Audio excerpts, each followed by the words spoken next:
Bueno, vamos a hablar de un tema muy relevante en el contexto del Hospital General y de la psiquiatría de enlace, porque este tema, sobre todo todos los temas ginecobstétricos y los temas de salud mental materna y perinatal son temas que usualmente se cogen en los espacios ambulatorios, pero esto creo que es un fenómeno que también se debe en gran medida a que se nos están pasando muchas cosas y muchos abordajes, no solo desde la salud mental, sino desde los otros profesionales, desde las otras áreas de la medicina que atienden maternas, que atienden circunstancias y situaciones de salud perinatales, y se nos están escapando y estamos dejando ir muchos de estas pacientes con patología mental.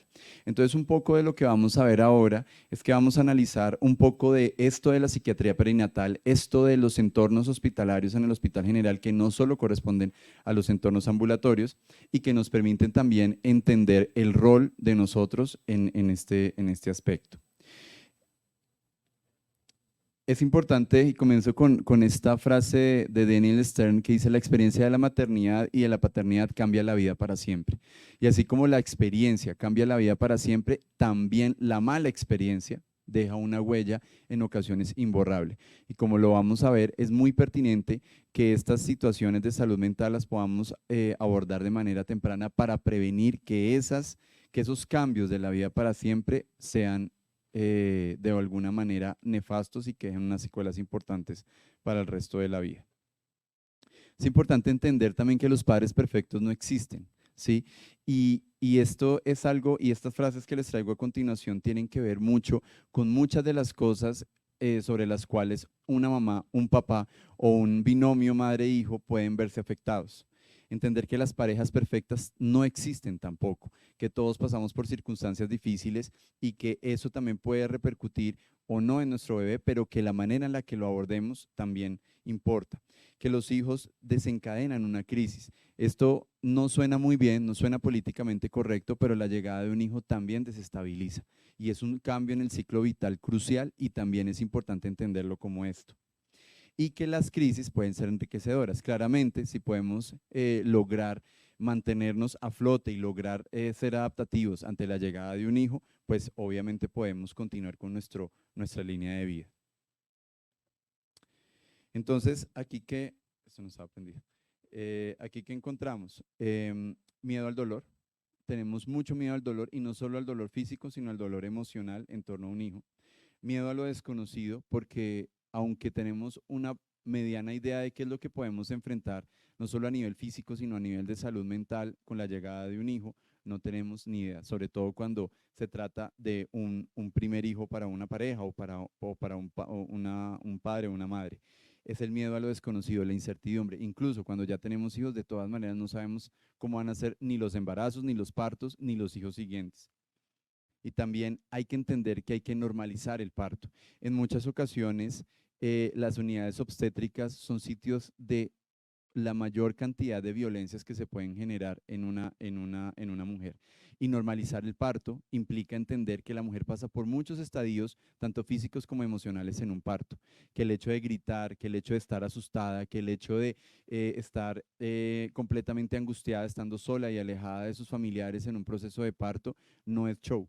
Y que si ella expresa algún tipo de emoción y expresa algún tipo de malestar, no está siendo exagerada y que mucho menos debemos violentarla con frases específicas en torno a esto, de por qué no pensó eso antes o infinidad de otras frases completamente devastadoras y nefastas a las que desafortunadamente se ven enfrentadas muchas mamás en sus procesos de parto. Entonces hay que normalizarlo, hay que normalizar las expresiones emocionales. El dolor, el umbral del dolor es diferente en cada mujer y esto también es de entenderlo para poder acompañarlas de la manera adecuada.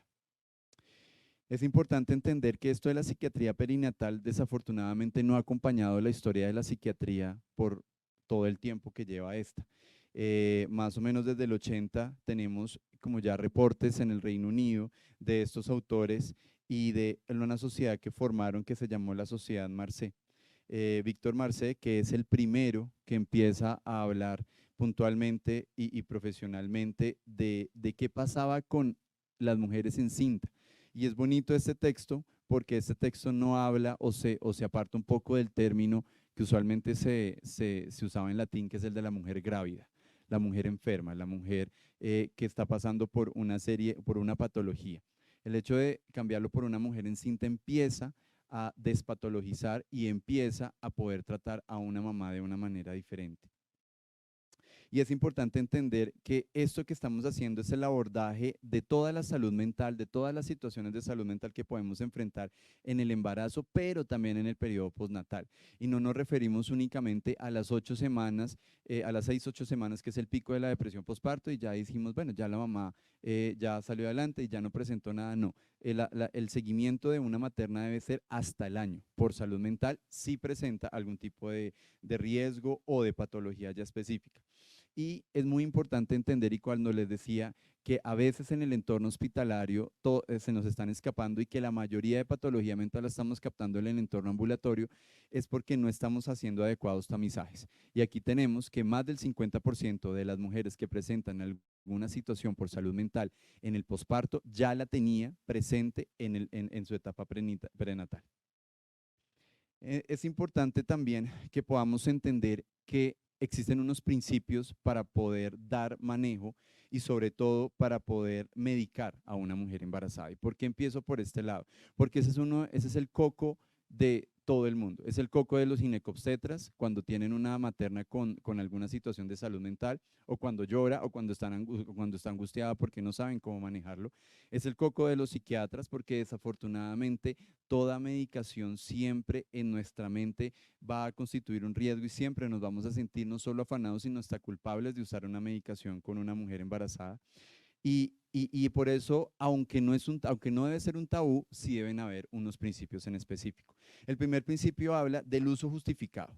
No podemos ser tan liberales con el uso de cualquier medicamento durante el embarazo. Entonces aquí está el otro lado, ¿no? Aquellos profesionales que sin de pronto mayor precaución usan medicamentos durante el embarazo.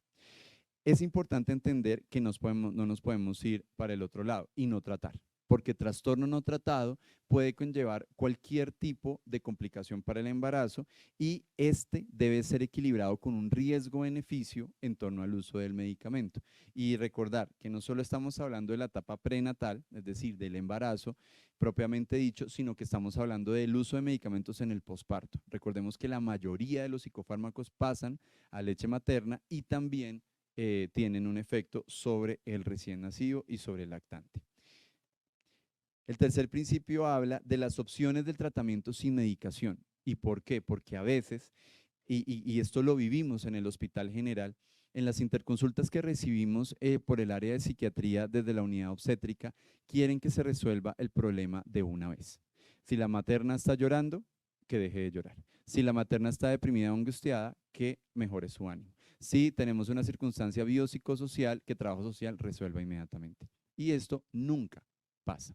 En muy contados casos, con situaciones, incluso así sean de ajuste, así no requieran medicación, la intervención única que a veces podemos hacer por psiquiatría antes del egreso de una materna, o máximo 2 o 3 seguimientos, no resuelven la patología o la situación por salud mental de la materna.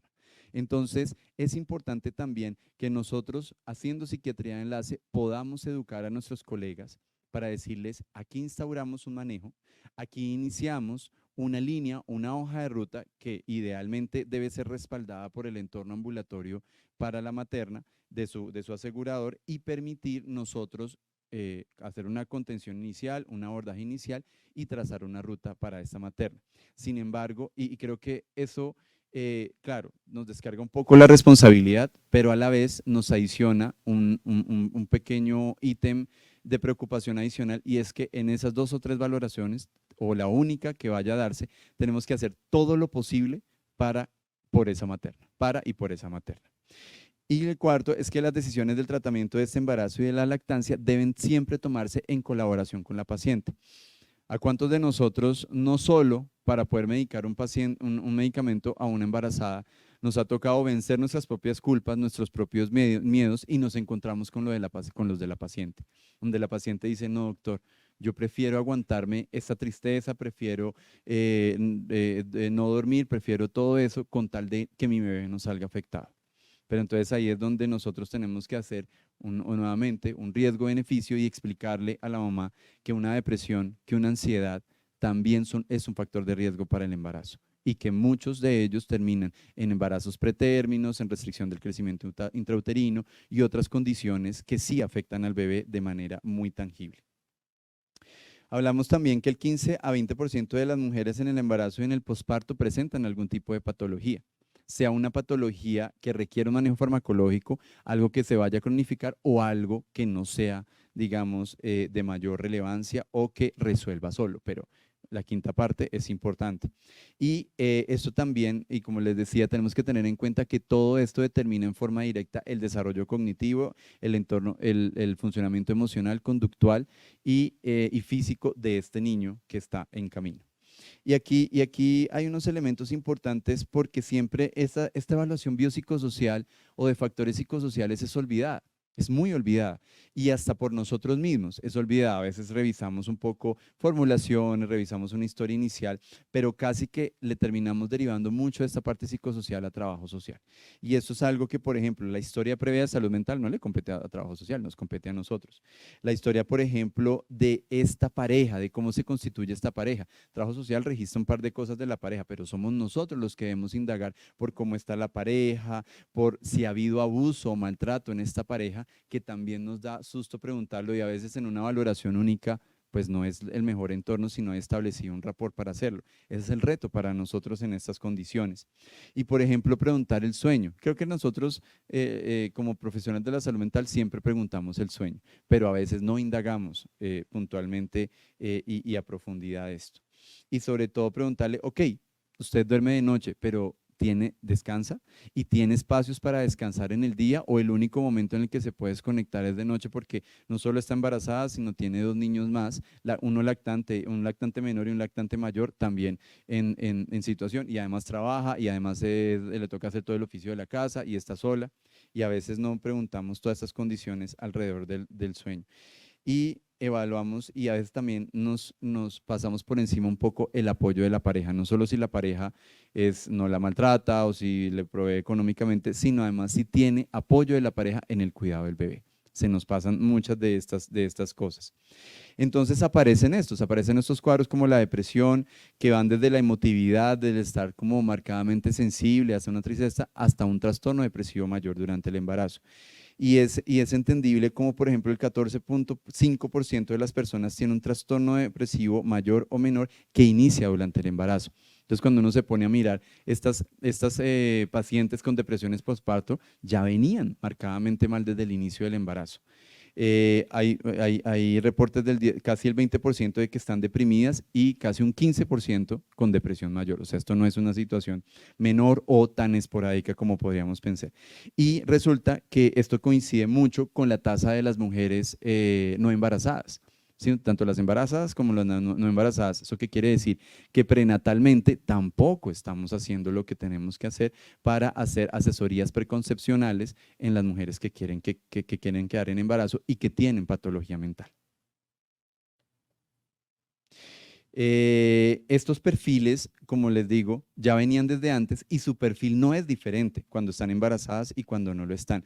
Y lo que sucede es que si durante el embarazo se empieza a presentar mayor ansiedad, mayor irritabilidad y el insomnio se vuelve más severo. A veces esperamos encontrar una gestante llorando en un llanto incoercible para poder decir, ah, sí, es que sí está embarazada, ¿no? Y a veces solo con el hecho de que esté ansiosa o muy irritable, ya tenemos un indicador de depresión muy marcado. Esto también se centra mucho en el cuidado del bebé. Muchas mamás y sobre todo primerizas sienten una gran angustia al cuidado del bebé, sienten una sensación de no poder ser capaces de cuidar a estos bebés, de no hacerlo bien y obviamente también esto trae, si hay alguna dificultad en la lactancia, vamos a tener sensación de culpa, si hay dificultades financieras, si hay dificultades en la relación de pareja, en otras relaciones y en su apariencia. El posparto no es una situación fácil y para muchas mujeres el no retorno a la figura inicial es algo que empieza a marcar mucho estas circunstancias. Y esta depresión, ¿a qué nos lleva? A hablar de un desapego, de una sensación de no poder relacionarme con mi bebé. Y no hay nada que genere más culpa en una materna que esto, sentir que no quiere a su bebé. Esto es completamente devastador para una mujer. Y les preocupa que obviamente haya un cuidado inadecuado de este bebé. A veces hay algunas que hacen estas fantasías de escape, de pensar en que de pronto no tuvieron el bebé, de que lo pueden entregar, deseo de no haber quedado embarazadas en ningún momento, total arrepentimiento, y eso empieza a proyectar unas cogniciones hacia futuro muy, muy, muy tristes en cuanto a la desesperanza, que no va a tener ningún momento de alegría o de paz y que se sientan completamente atrapadas. Y aquí no es que no quieran a su bebé, pero es la angustia de todo este proceso la que las lleva a empezar a gestar todas estas cogniciones. Y claramente, si esta situación se nos vuelve mucho más severa, pues que vamos a encontrar riesgo suicida. Y también la posibilidad no solo de yo hacerme daño, sino hacerle daño a mi bebé porque no es justo, y no porque no lo queramos, sino porque no es justo que venga al mundo con una mamá como yo. Son ese tipo de narrativas las que hemos encontrado en todos estos abordajes. Obviamente esto genera vergüenza, pero algo lindo que pasa y es que cuando alguien llega a preguntarle directamente por esto, se siente alivio, se siente un marcado alivio y se siente que alguien puede imaginarse, entenderlo tal vez es una palabra muy grande, pero puede imaginarse cómo se siente en ese momento esa persona o una mujer gestante y deprimida. En esto importan mucho los antecedentes personales o familiares de trastornos de ansiedad, como le hemos dicho, esa patología que ya viene desde antes y se exacerba durante el embarazo. El hecho de tener ambivalencia sobre el embarazo, pues preguntémonos cuántos de los que estamos acá hemos sido planeados o completamente planificados o aceptados. En los apegos inseguros, los padres con apegos inseguros tienden a tener apegos inseguros con sus hijos. El apoyo social limitado, que tiene mucho que ver con estas condiciones psicosociales y de red de apoyo, los embarazos no deseados claramente, y los conflictos de pareja, la mala calidad en la relación o cualquier tipo de situación de discusión, y el abuso sexual infantil. Desafortunadamente, los abusos sexuales no tratados en la infancia, cuando ya estas personas son padres, terminan generando mucha esta ansiedad y de una manera un tanto freudiana empieza a despertar todas estas angustias y empieza a reavivar porque ya soy yo la que va a gestar a alguien que le puede pasar lo mismo que a mí. ¿Qué pasa con estos bebés que se exponen a estas ansiedades y a estas depresiones? Usualmente estos son bebés que son con comportamientos o temperamentos muy temerosos o incluso francamente impulsivos e irritables. Tenemos como los dos polos. Son niños que pueden tener un mayor riesgo. Esto obviamente requiere estudios ecológicos y estudios de causalidad, pero se ha visto una asociación con TDAH en padres que tienen, sobre todo en mamás que tienen también mucha ansiedad y algunos síntomas depresivos en el embarazo, autismo y ansiedad infantil. Entonces, ¿qué pasa cuando ya esto todo bueno, antes de que el bebé nazca? ¿Qué pasa cuando el bebé nace? Mamás completamente agotadas con niños que duermen 2 horas, 3 horas, se levantan a comer, no permiten absolutamente nada de eso. Este desapego, esta completa melancolía en relación a este periodo que nos pintan siempre en estas propagandas de Johnson y Johnson y de pañales de estas mamás completamente felices y extasiadas de placer y de alegría, y estos papás también rubios y de ojos claros completamente contentos de la llegada de su bebé, y lo que encontramos es que la realidad no es esto y el posparto se puede volver una situación muy compleja. Y entonces encontramos el baby blues con una prevalencia de más del 50% como mínimo. Y es esta sensación después de 3 a 5 días del nacimiento de estar tristes, de estar acongojados, de llanto, de ansiedad, de irritabilidad, con un ánimo depresivo leve, una tristeza, pero que puede permanecer algunos días. Obviamente esto tiene que ver mucho y por qué es importante. Sabemos todos que el baby blue se resuelve espontáneamente, que se ha relacionado con factores neuroendocrinos también, con la caída, con el desplome hormonal que sufre una mujer. Un día está embarazada y al otro día no. Y de repente el problema de todo esto es que casi la cuarta parte de las mujeres que tienen baby blues evolucionan o transitan hacia una depresión postparto. Entonces, no es una población que podamos dejar olvidada y que podamos decir, sí, igual, es un baby blue, se te va a pasar. No, hay que hacerle seguimiento a esta materna. Y obviamente se puede relacionar con algunos rasgos de personalidad previos al embarazo, con los eventos, con algunos eventos traumáticos y con algunas complicaciones del parto. El parto nuevamente es uno de los sitios donde hay mayor vulnerabilidad y donde desafortunadamente, y es triste decirlo, es donde más podemos vivir violencia de género. Entonces, afortunadamente las tasas son un poquito menores que las de la depresión en el embarazo. Sin embargo, estos síntomas, o sea, a pesar de que la prevalencia puede llegar a ser menor, los síntomas son mucho más intensos y pueden durar hasta 6 meses, más o menos casi en la mitad de las mujeres que están afectadas. Y se ha visto una correlación muy importante no solo con el episodio depresivo, sino con trastornos de la conducta alimentaria en la historia de la materna, hasta en un 35%. ¿Cuáles son los eventos predisponentes? Como lo hemos visto, eventos vitales estresantes o, llamémoslo de otra manera y llamémoslo en un sentido mucho más coloquial, trauma. Mamá con trauma, mamá que puede generar una depresión postparto. Y trauma no en el embarazo, sino trauma previo. Estrés en el cuidado del recién nacido, entonces ahí es cuando preguntamos, oiga, ¿quién la está ayudando? ¿Usted tiene ayuda o usted sola está cocinando, lavando, haciendo todo, cuidando a su sobrino y además con su bebé? La ansiedad prenatal, que tiene que ver mucho con la posibilidad de complicaciones. Los episodios depresivos o episodios previos de depresión postparto son una condición muy clara para que se vuelva a repetir esto. Conflictos de pareja, como lo vimos, y la monoparentalidad. Desafortunadamente, el no tener una pareja tiene mucho de esto. Y pues como cualquier otro episodio depresivo, pues se caracteriza por el ánimo triste, por los trastornos en el apetito, por la alteración, pero es muy importante estos dos últimos que están señalados en negrilla, la variación diurna del estado del ánimo. Usualmente una mamá con depresión postparto no está francamente deprimida todo el día. Entonces, esto nos despista porque en algunos momentos llegamos a pensar, ah, no, pero es que esta mañana la vi mejor, ¿sí? Entonces ahorita está como, no, pero esta mañana la vi mejor. No, ese es el patrón usual de aparición de la depresión postparto, porque es una mamá que todavía está así hormonalmente. Entonces, es esperable eso. Y la irritabilidad. Recordemos que no podemos esperar a que esté llorando todo el día.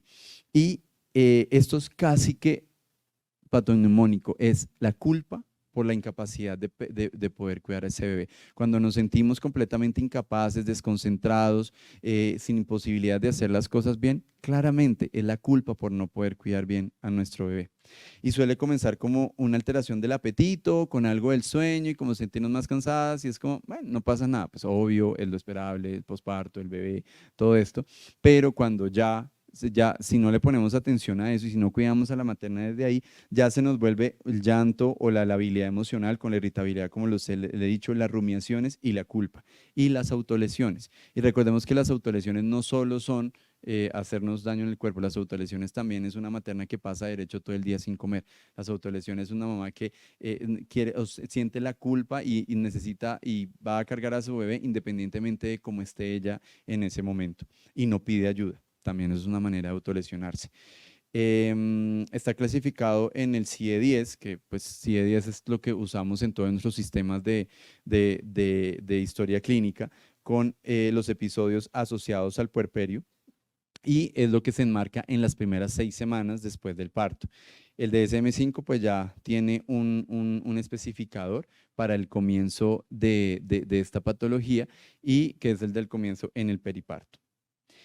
La psicosis, ¿por qué hablo de psicosis? Porque afortunadamente, aunque hablamos solo de 1 a 2 casos o episodios por cada 1000 nacimientos, de todas maneras, desafortunadamente la psicosis a veces pasa subdiagnosticada y termina en infanticidio. Entonces, no es algo menor a pesar de su prevalencia. Y esto difiere un poco de la psicosis no relacionada con la maternidad, porque de todas maneras muchas mujeres, a pesar de que cuando tienen episodios psicóticos en el posparto y no tienen antecedente de enfermedad mental, de todas maneras constituyen una situación que se nos puede escapar con mayor facilidad. Y son las que se presentan rápidamente después del nacimiento.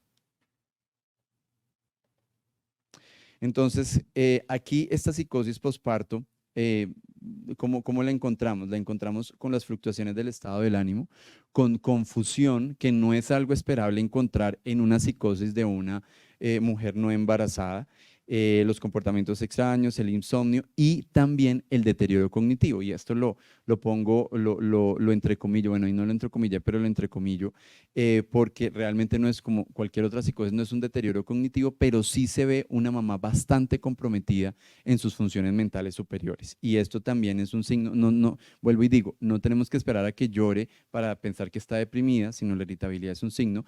En el caso de la psicosis, no podemos esperar que esté francamente alucinante y delirante para poder decir que está en una psicosis. A veces este comportamiento desorganizado, la apatía y la confusión es algo también que nos puede orientar mucho hacia esta mamá completamente psicótica.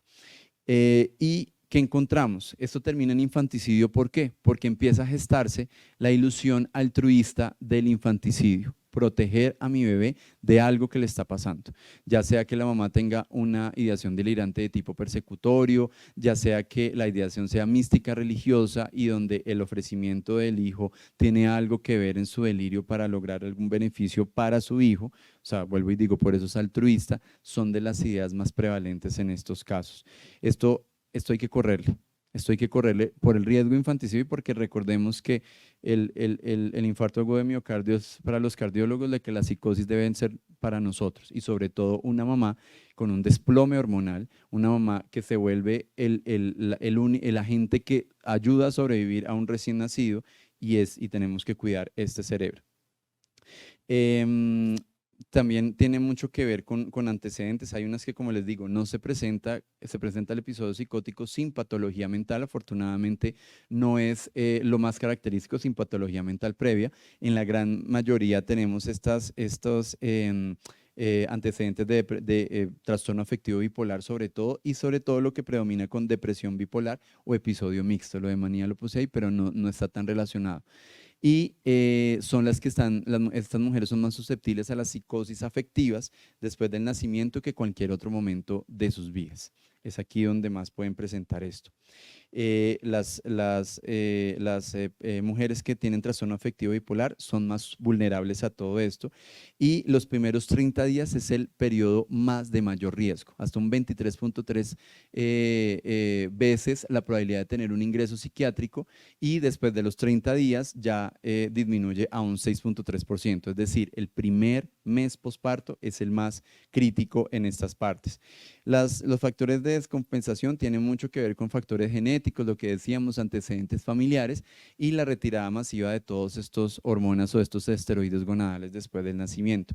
Y obviamente empezamos a tener una mamá que empieza a dejar de dormir por asistir al bebé y con interferencia en todos los ritmos circadianos y esto pues como todos sabemos es una bomba de tiempo para el episodio psicótico. ¿Y qué pasa?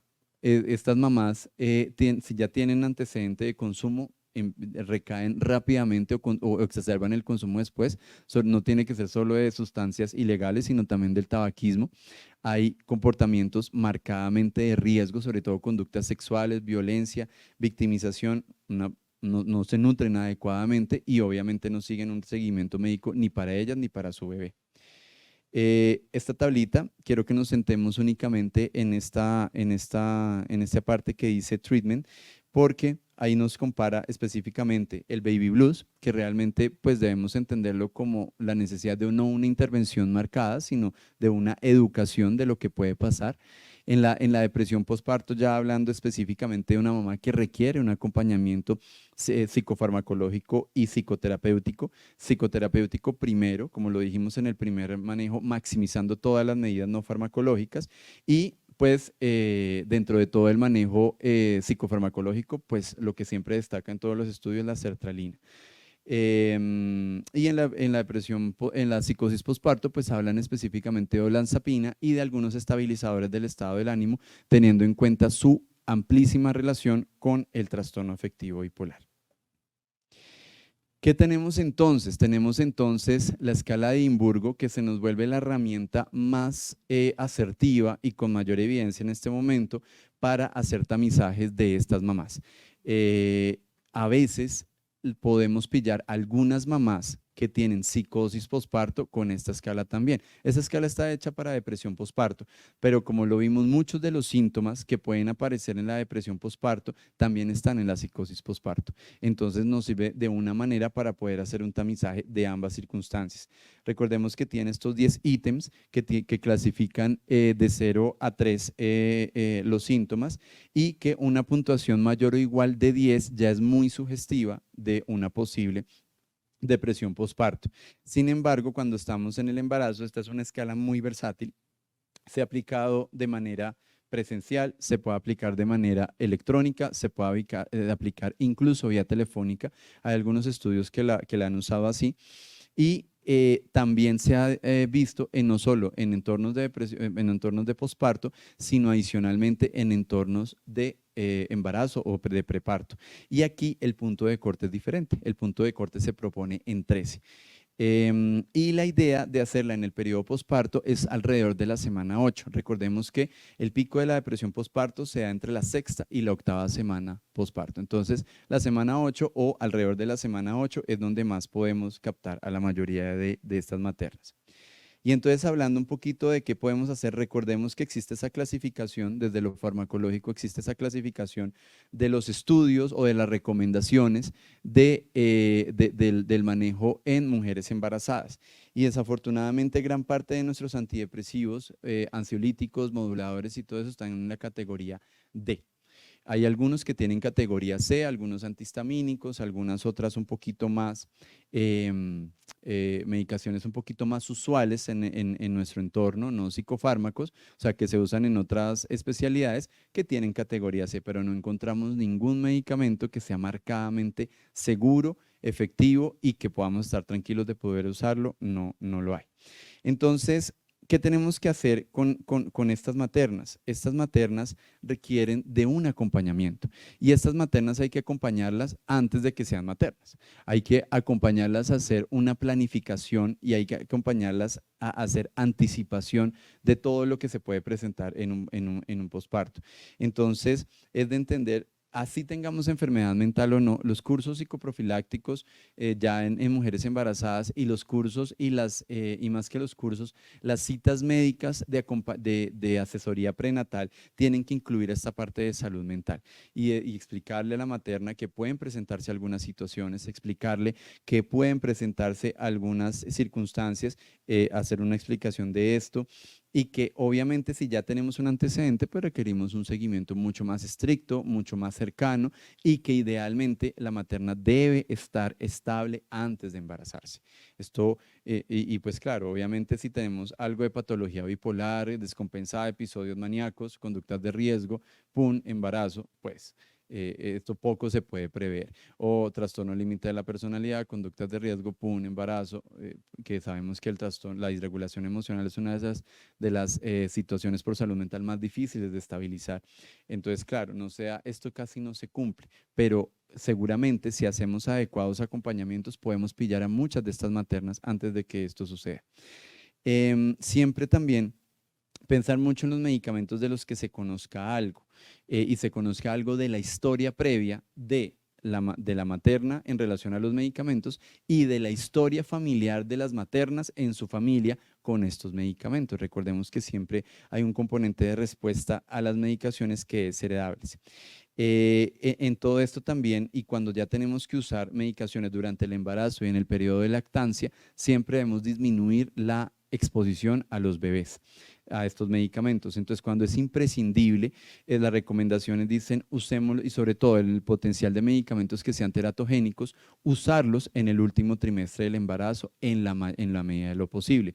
O cuando ya estamos en el periodo posparto, intentar entender la farmacocinética y la farmacodinámica de lo que vamos a usar para que la mujer pueda lactar en los periodos en los cuales haya menor probabilidad de paso a la leche materna y esto pues cómo se hace entendiendo el tiempo de los picos de mayor y menor concentración del medicamento en sangre. Entonces es tratar de explicar y de todo esto.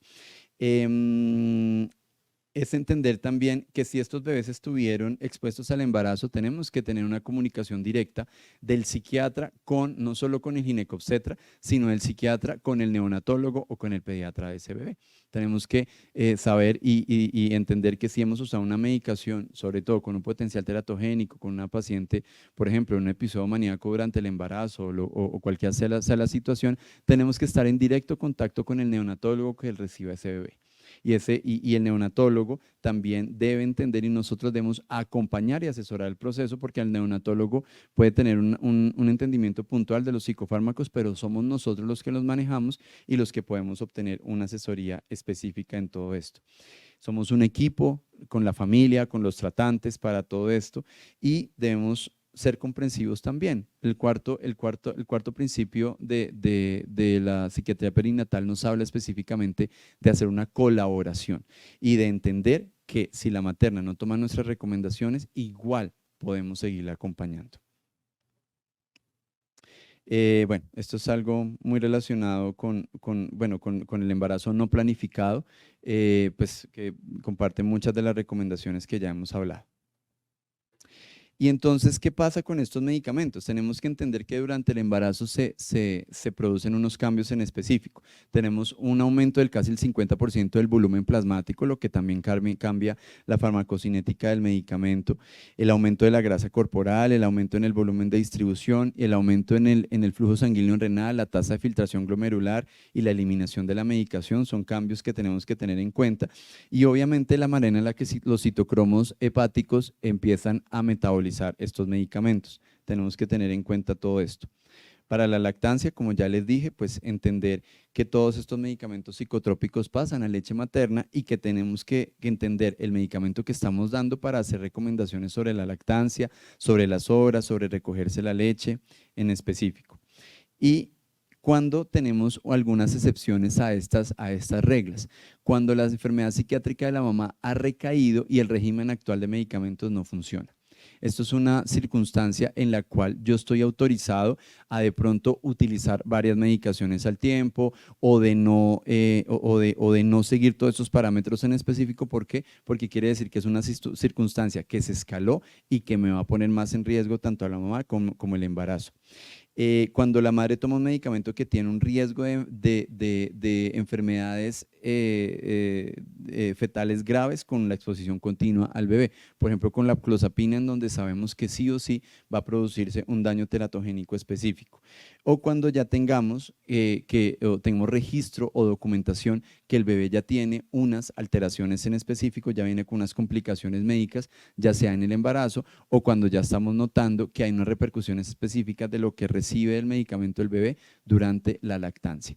¿Y cuáles son estos problemas que podemos tener? Sobre todo, este es el más peligroso, el síndrome de adaptación neonatal deficiente. Este es un síndrome que tiene muchas manifestaciones, pero que lo traigo aquí porque tiene mucho que ver con la exposición de psicofármacos durante el embarazo.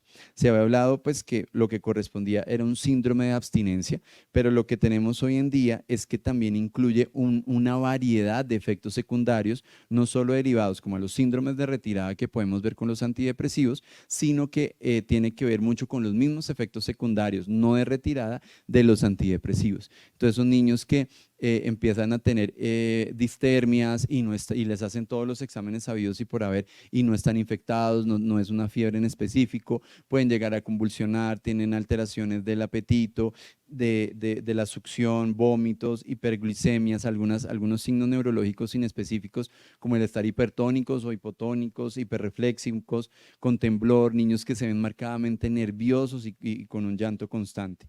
Entonces, aquí la recomendación siempre va a ser que tratemos de disminuir el antidepresivo antes del parto. ¿Cuánto? Las guías no se ponen de acuerdo, aproximadamente de 2 a 4 semanas, pero dependiendo del estado de la materna, favoreciendo la mayor cantidad de eliminación de este antidepresivo.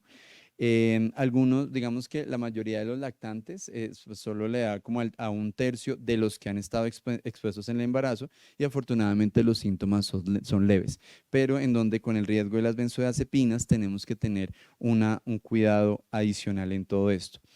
Desafortunadamente, a pesar de estas recomendaciones, la evidencia dice que no hay una evidencia específica para poder suspender estos antidepresivos, sobre todo cuando la enfermedad psiquiátrica es severa. Si uno ya ha tenido episodios muy fuertes, una crisis muy fuerte en la materna y que sabiendo que retirarle el medicamento puede llegar a ser un riesgo mayor, lo continuamos hasta el final del embarazo. Y la cosa es que, claro, como aumenta todo este volumen plasmático, aumenta la volemia, muchas maternas pueden requerir más de la dosis durante el último trimestre. En lactancia, pues digamos que los antidepresivos no han demostrado como un mayor riesgo en general. Lo que hay que estar es pendientes de controlar la sedación, dificultad para alimentarse y para dormir en estos recién nacidos. Entonces, bueno, esto es como ya el resumen de la evidencia de las guías NICE para todo esto, que tiene que ver mucho con lo que ya le hemos hablado, del tratamiento previo, de todo lo que tenemos que tener en cuenta. Se las dejo ahí para que las puedan de pronto consultar posteriormente. ¿Y qué pasa en el periparto? En el periparto, ¿qué pasa? Pues resulta que o sea, ya hay una evidencia muy fuerte sobre cómo el tipo de anestesia puede llegar a afectar específicamente y aumentar el riesgo de depresión postparto. Y parece ser que la anestesia general versus la epidural tiene una relación muy fuerte, aumentando el riesgo de depresión postparto. ¿Y esto por qué? Parece que esto va mucho más allá del simple alumbramiento y de todo eso, sino tiene mucho que ver con flujos hormonales durante el periparto, el calostro, que recordemos que tiene una importancia no solo a nivel inmunológico en el recién nacido, sino también con elementos de apego, y parece ser que cuando ha habido anestesia general, es mucho más fácil o hay más riesgo de hacer apegos inseguros en estos bebés. Entonces, ¿eso qué hace? Que la evaluación preanestésica también incluya todos estos elementos de enfermedad mental. Estos datos, cuando se presentan en el Departamento de Anestesiología Institucional, generan mucho revuelo, pero también está bien porque se permite tener esta visión adicional y la necesidad de incluir esto dentro de las valoraciones preanestésicas de todo esto, y también manejar el dolor en la gestación y en la lactancia. A veces desestimamos, como lo hemos dicho, estos umbrales de dolor y los dejamos pasar, y obviamente el acompañamiento en específico. Y hablando por último del Hospital General que encontramos en nuestro hospital. Resulta que aquí se condujo un estudio, tuvimos la oportunidad de conducir un estudio que nos relacionó, estos datos son con 979 maternas. Al día de hoy ya tenemos casi 3.000 maternas registradas, y hemos visto que en Bogotá, bueno, en las cifras dice que en Bogotá tenemos una prevalencia del 18%, que es una prevalencia marcadamente superior de la nacional. No me pasa la siguiente. Perdón, ya me devuelvo. Ya. Entonces, ¿y qué hemos encontrado nosotros? A pesar de que las maternas de Bogotá parecen tener un riesgo superior que las de promedio nacional, en nuestra muestra tenemos que es del 15%, o sea, estamos en la mitad con respecto, tenemos una prevalencia superior a la nacional, inferior a la de Bogotá. Y estamos haciendo algunos, cuando ya completemos el número significativo, ya estamos preparados para correr las asociaciones. Esto es un estudio de prevalencia, no podemos establecer causalidad, pero sí queremos ver a qué se debe este fenómeno y por qué nuestras maternas parecieran estar un poquito más protegidas de esta depresión postparto. Sin embargo, de esta muestra, hasta el 10% llegó a presentar algún tipo de ideación suicida. No es una situación menor, esta es la que nos encontramos. Entonces, ¿qué hacer? En los hospitales generales, ¿qué podemos hacer?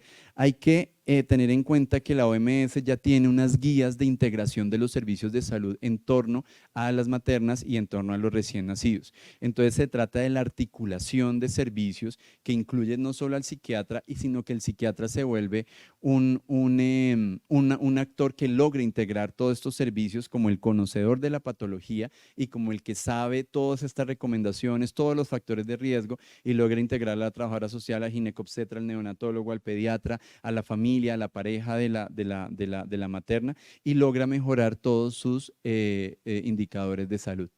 Entonces, esto lo hacemos obviamente a través de un entendimiento de un diferencial en la salud mental perinatal, de unos entornos de cuidado y de apoyo, de una integración de programas de promoción y prevención con los entornos intrahospitalarios y poshospitalarios, la provisión de necesidades específicas, que esto ya de pronto obviamente compete a lo médico, pero que se articula con otros elementos psicosociales en la atención de maternas y con el monitoreo y la evaluación posterior. A veces las maternas salen y no las podemos seguir en todo esto.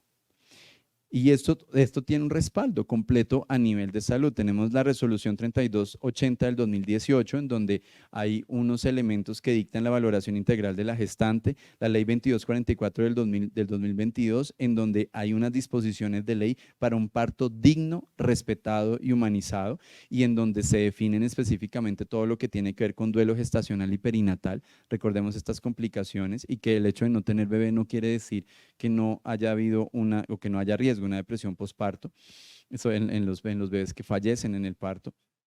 Y en la ley más reciente, la ley 2310 de 2023, en donde ya no solo se da unos lineamientos específicos para este duelo gestacional, sino que se dispone la ley de los brazos vacíos. Entonces, esto va enmarcado dentro de las estrategias IAMI y la estrategia del Hospital IAMI, que favorece precisamente toda esa atención materno-perinatal y la nutrición infantil. Entonces, implica que también nosotros podemos, como profesionales de la salud mental, hacer una articulación con los lactarios y con todos estos procesos de lactancia materna, de enfermería que ofrece todo ese acompañamiento y asesoría, los partos humanizados para la reducción de la ansiedad, la educación prenatal y la participación parental en todo esto. A veces, y creo que muchos de nosotros cuando nos entrenamos en unos salones amplísimos con una cantidad de maternas en proceso de parto y completamente desnudas, solas, abandonadas y con miedo. Y esto es lo que no debe pasar. Y los vínculos familiares, porque obviamente esto tiene que ver con la producción de oxitocina durante el embarazo y el puerperio, y esto también, como la hormona del apego, nos permite tener mejores resultados. Entonces, es de entender estas dinámicas, estos factores, cómo se van relacionando con el niño, con la mamá, con las complicaciones y con el mismo sistema de salud. Entonces, bueno, esto es un poquito, no, esto es lo mismo, perdón, me quedó repetida esta diapositiva. Y entender, bueno, pues que finalmente todo esto nos va a permitir a que podamos entender mucho de toda esta parte a nivel de cifras y de datos estadísticos en nuestro país. Esto incluye también que tengamos la vigilancia en la atención en el parto, en la hospitalización, en los cursos de preparación para la maternidad, en el control prenatal y en el crecimiento, en el desarrollo. Recordemos que es viable que sigamos a nuestra materna un año después de todo esto. Y entonces eso implica, cuando tenemos integrados todos estos sistemas, que podamos empoderar al equipo de salud y empoderar a la madre para que sepa qué servicios debe exigir y cómo quiere ser atendida, que no estigmaticemos, que no demos continuidad a la violencia de género en los entornos obstétricos y postnatales, lenguajes empáticos, una educación que vaya encaminada hacia una formación continua y el uso de las medidas no farmacológicas. Esto implica, para poder llevar a eso, que tengamos profesionales que estén adecuadamente formados, el conocimiento del personal de salud sobre el tema. A veces la salud mental perinatal es ajena a los propios profesionales de la salud, que tengamos rutas institucionales, como afortunadamente ya están en este hospital, y que haya seguimiento y que haya un acompañamiento para cuando los profesionales no tienen el tiempo ni los recursos para poder hacerlo. Muchísimas gracias.